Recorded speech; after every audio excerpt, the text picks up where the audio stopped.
गुलामी की जंजीर ऐसे नहीं टूटती, उसके लिए शहादत की जरूरत होती है।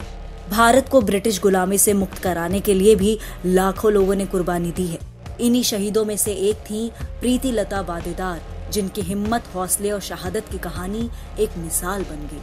अतिप्रतिम साहस और दृढ़ निश्चय वाली प्रीतिलता वादेदार का जन्म एक मध्यम वर्गीय परिवार में 5 मई 1911 को चिट्टगांव के ढालघाट गांव में हुआ था।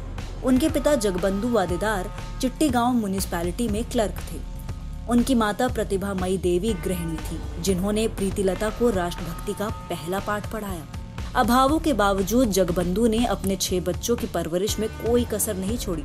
प्रीतिलता ने अपने प्रारंभिक शिक्षा खस्तगीर गवर्नमेंट गर्ल्स स्कूल से प्राप्त की। उन्होंने 1928 में उच्च शिक्षा के लिए ईडन कॉलेज ढाका में प्रवेश लिया।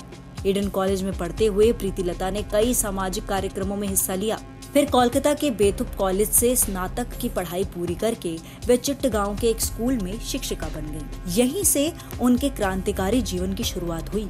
उसी समय क्रांतिकारी सूर्यसेन ने चिट्टगांव में एक हिंसात्मक क्रांति की योजना बनाई। कई युवक और युवतियां उनके दल में शामिल हुए, जिसमें प्रीतिलता वादेदार भी थी। हालांकि कुछ लोग लड़कियों को अपने गुट में शामिल करने के पक्ष में नहीं थे। उन्हें लगता था कि लड़कियां कमजोर होती हैं और पकड़े जाने पर आसानी से पुलिस के सामने टूट जाएंगी। लेकिन सूर्यसेन को नारी शक्ति पर पूरा भरोसा था। साथ ही उन्हें लगता था कि हथियार लाने और ले जाने में महिलाओं पर सबसे कम शक किया जाएगा। आखिरकार प्रीतिलता के दृढ़ निश्चय ने सूर्यसेन और उनके साथियों को उन्हें दल में शामिल करने पर मजबूर कर दिया। सूर्यसेन ने चिट्टगांव में एक बड़े हमले की योजना बनाई थी, ताकि यह दूसरे क्षेत्रों के लिए भी प्रेरणा स्रोत बने। प्रीतिलता ने इन छापों में भाग लिया और एक क्रांतिकारी का प्रचंड रूप सामने आया। उन्होंने टेलीफोन, टेलीग्राफ आदि ऑफिसों पर हुए हमले में भाग लिया और जलालाबाद के संघर्ष में बम बारूद पहुंचाने की जिम्मेदारी बखूबी निभाई। अब प्रीतिलता को एक बड़ी जिम्मेदारी निभानी थी। सूर्यसेन चिट्टगांव के पहाड़तली यूरोपियन क्लब पर हमला करने की योजना बना रहे थे। इस क्लब के दरवाजे पर एक बोर्ड लगा हुआ था, जिसके ऊपर लिखा था कि कुत्ते और भारतीयों का प्रवेश वर्जित है। सूर्यसेन इस हमले की जिम्मेदारी किसी महिला को देना चाहते थे। उन्होंने प्रीतिलता से इसके बारे में चर्चा की और वह इस जोखिम भरे काम के लिए तुरंत तैयार हो गईं। इस हमले के लिए 23 सितंबर 1932 का दिन तय किया गया। सभी क्रांतिकारियों को यह हिदायत दी गई कि कोई जिंदा न पकड़ा जाए। सभी को पोटेशियम साइनाइड दिया गया ताकि अगर पकड़े जाएं तो अपनी जान दे दें और अंग्रेजों के हाथ कोई सुराग न लग पाए। प्रीति के नेतृत्व में क्रांतिकारियों का एक जत्था गुलामी के प्रतीक यूरोपियन क्लब पर हमला करने को तैयार था। इस क्लब में करीब 40 लोग थे, जिसमें कुछ पुलिस अधिकारी भी थे।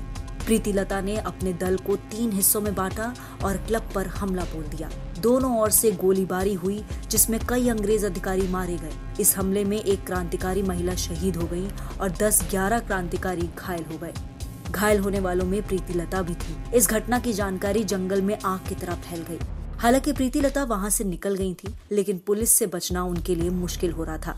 घायल प्रीति ने पुलिस के हाथ लगने के बजाय पोटेशियम साइनाइड खाकर अपनी जान देना सही समझा।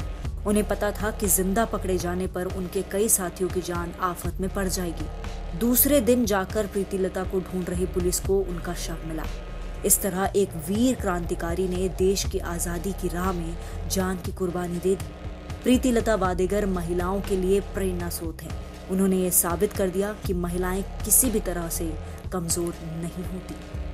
अगर आपको हमारा वीडियो पसंद आया हो तो इसे लाइक करें, इस चैनल को सब्सक्राइब करें और हाँ, बेल आइकन भी दबाएं ताकि आप तक हमारे वीडियो के नोटिफिकेशन पहुंचते रहें।